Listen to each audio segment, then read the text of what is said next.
What is happening, Toga Peeps? OldManTup coming at you today with our Week 3 match versus George, aka Subtile MC, and the San Francisco Arcaniners. We are currently 0-2. No.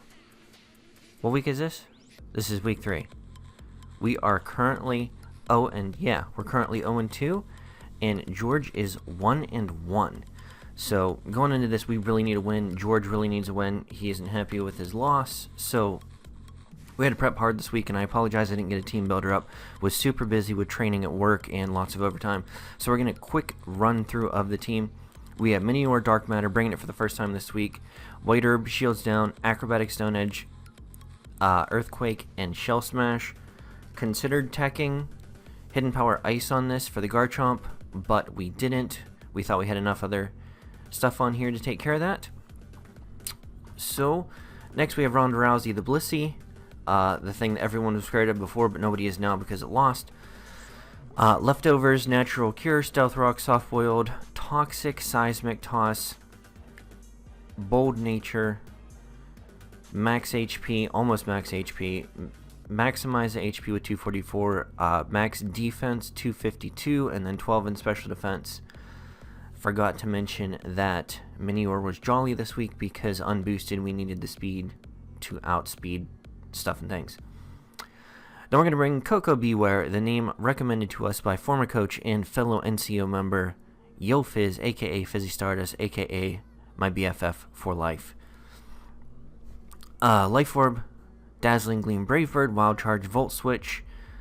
Mix set this week, 140 in the speed with a speed boosting nature. I believe it was Naive. 188 in attack, 180 in special attack, which gave us just enough to hit a lot of threats, two-shot them, and or one-shot some things. Next we brought Noodle again, Tangrowth, the heart of the team.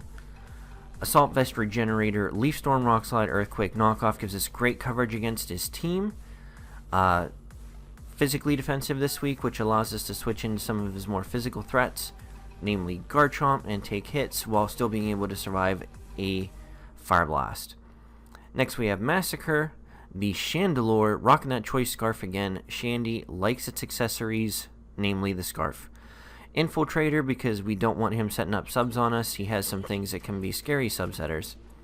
Shadow Ball, Fire Blast, Energy Ball, Memento. Now you're saying Tup Memento on a Scarfmon. This was namely so if we get in a situation where it's more beneficial for us to nerf the attack and special attack of something, to bring Minior in and set up to sweep. That's the idea, because we really didn't need a third move on this, because Shadow Ball, Fire Blast, Energy Ball pretty much rickrolls the majority of the team we expect him to be bringing. HP 60 or 76 to allow us to live a few more hits. Special attack modest, max 252, 180 speed, which gives us just enough speed with the scarf to outspeed his entire team without scarves. Last captain of the team, Black Pearl Hydreigon. Cringe at it, my friends. Levitate, obvious. Got the expert belt this week because we have mostly special or super effective hits. Fire Blast, Flash Cannon, Draco Meteor, Dragon Pulse, special effective on a lot of his team. 220 HP, which is going to allow us to survive some more hits. Modest nature, because the speed tiers are really goofy between George and my team. 252, like I said, modest nature.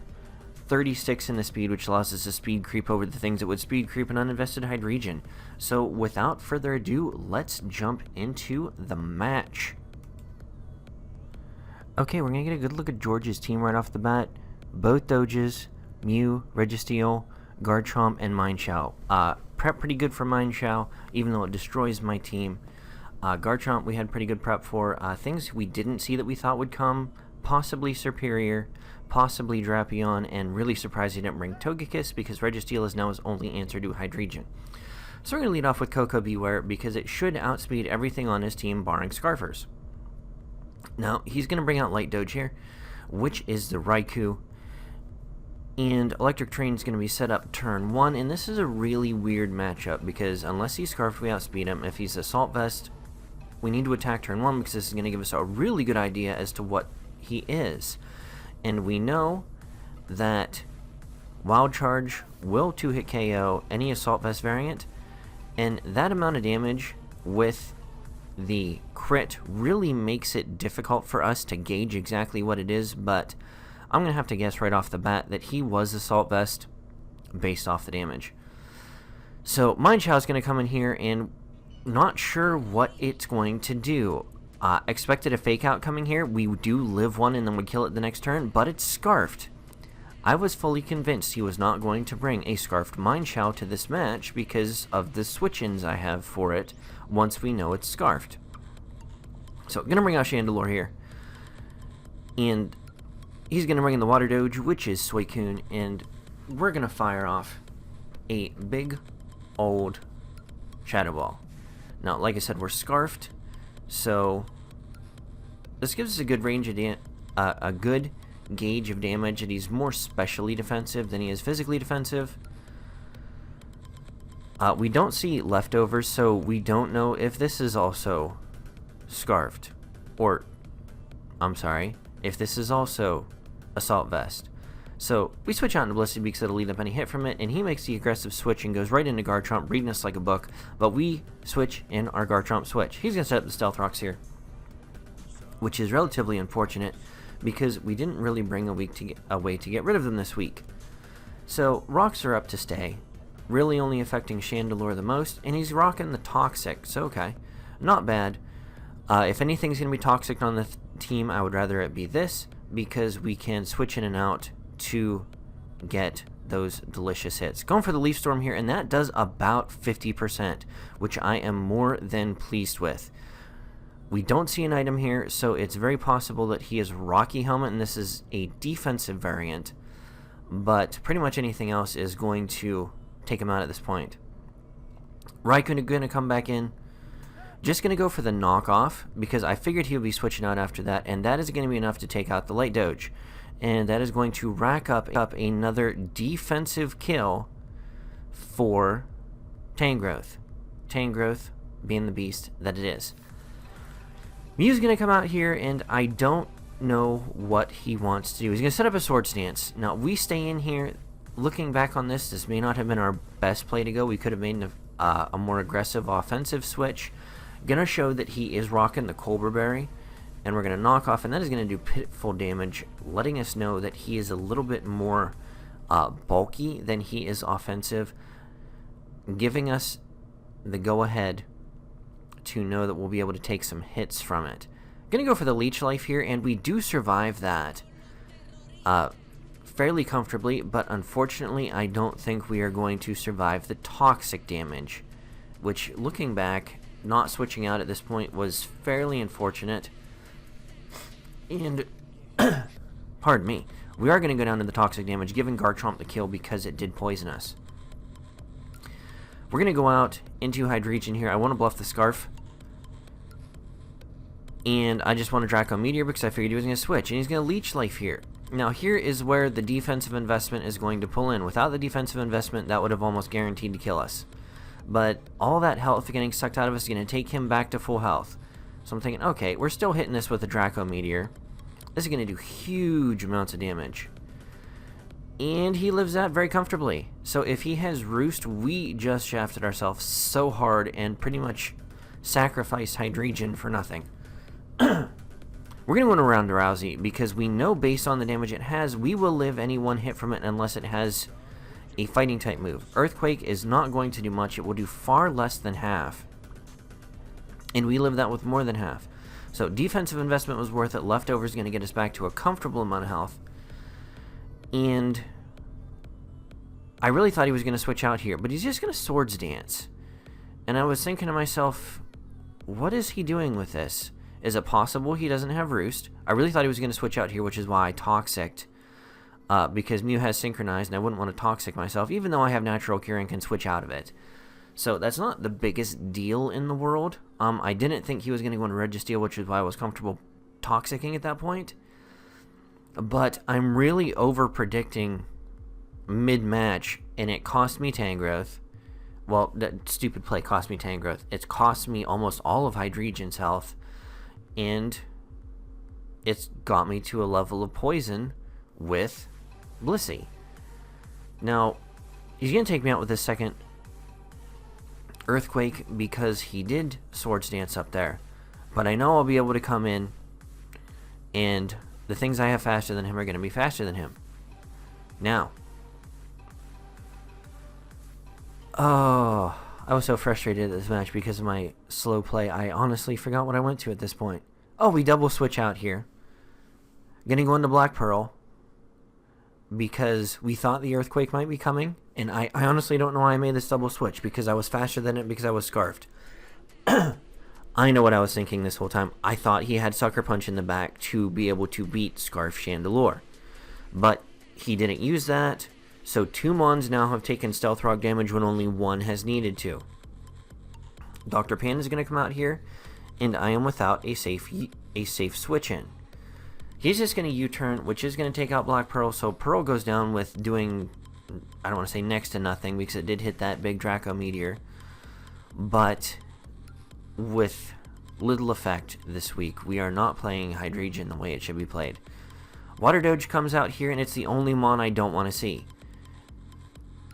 Now, I have 2 options here. I can either go for the Energy Ball and hope it puts it to the point that I can kill it with the incoming Minior, or I could have gone for Memento and prayed that he couldn't kill me with 2 whatever water attacks he has, because we haven't seen an attack yet. And we see Surf here, and I'm like, okay, that's not good, because Surf is almost 100% going to kill, depending on the variant. I mean, even a non-bulky variant has a chance to kill Stealth Rock damage Minior.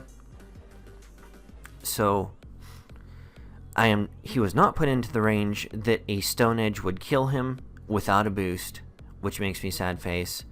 Our only chance here is to hope that he either goes for a Hydro Pump if he's carrying it and misses, or he gets the most extreme of extreme low rolls and doesn't kill us with a Surf, which I don't think may even be possible at this point. But we had to do that.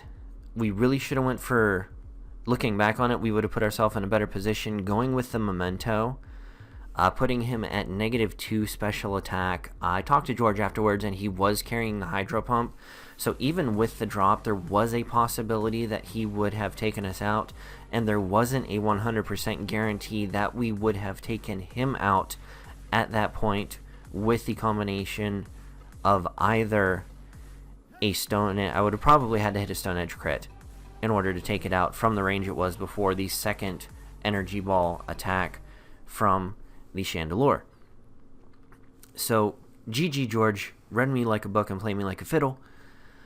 So, we are sitting at the season at 0-3, 3 matches in, and this is the worst start we've had since our first season of the GBA. We're at a -10 differential. We've lost our last 2 matches 0-4, which I'm embarrassed to say, because we should be playing at a much higher level than that. And we're not. So that makes me sad that we're not meeting our potential. So we have had a really, I don't want to blame it on the schedule, but we have played the Titans of the GBA. We played Callum, who, if I'm not mistaken, going into this week was ranked in the power rankings number 2, week 1, and we lost by a -2 differential, which I was very pleased with that match. I thought we played well late game. We made some early mistakes, so we come back from a huge deficit. Week 2 against Mono, Chris, and the Tampa Bay Luxrays, we lost by an 0-4 differential. I don't think we played well that match, and I don't think we prepped well that match. This match, I thought we had a little bit better prep. Don't think we played as well as we could have, especially playing around that Mew. We put ourselves in the hole when we didn't need to. We should have just went into Chandelure and dropped Shadow Ball on something. That should have been the end of it. Hydreigon should have taken none of that damage, and it should have been a much higher health. But the whole time, I thought he was packing the Sucker Punch in the back, which is why I made that aggressive double switch mid. But like I said, it was just foolishness of me at that point to do that. So we're looking forward into week 4, and we are playing a coach that we have lost to 4 times in the GBA in our history and never beaten. And that is Dan, aka A-Drive, and the St. Louis Rampardos. We have never beaten the St. Louis Rampardos. We never beat the New York Mets. Or whatever he was, Metapods, yeah. So we really need to buckle down and prep for this team and pull a win out. He's coming off a huge match this week. I'm not going to spoil it, but you need to go watch it. It was fantastic, and you need to see what happened. It blew my mind. So go watch it, because that is what we have to do to prep for next week. We need to watch that match. So, alright guys, this has been OldManTup. Not sitting where I would like to be this early in the season without a win. The schedule just gets tougher from here, because after Dan, it's Lars and the Brush of Dawn fan. It is the Free State Torcats, which is Duncan Knee Deep. Then we play It's Gator from the Florida Gators. Then the Chim Chargers with MV. Then the Arcaniners again. Then the Scissors and Chimpact. And then we play Mono again. And then we play Lars and the Brush of Dawn fan again. So woof. We do not get a break this season. We are playing, in my opinion, the toughest schedule in the league. So let's buckle down, shake this off, and put our best foot forward and be the team we've been the past season. Alright guys, this is OldManTup, and I will catch you on the flip side. Peace.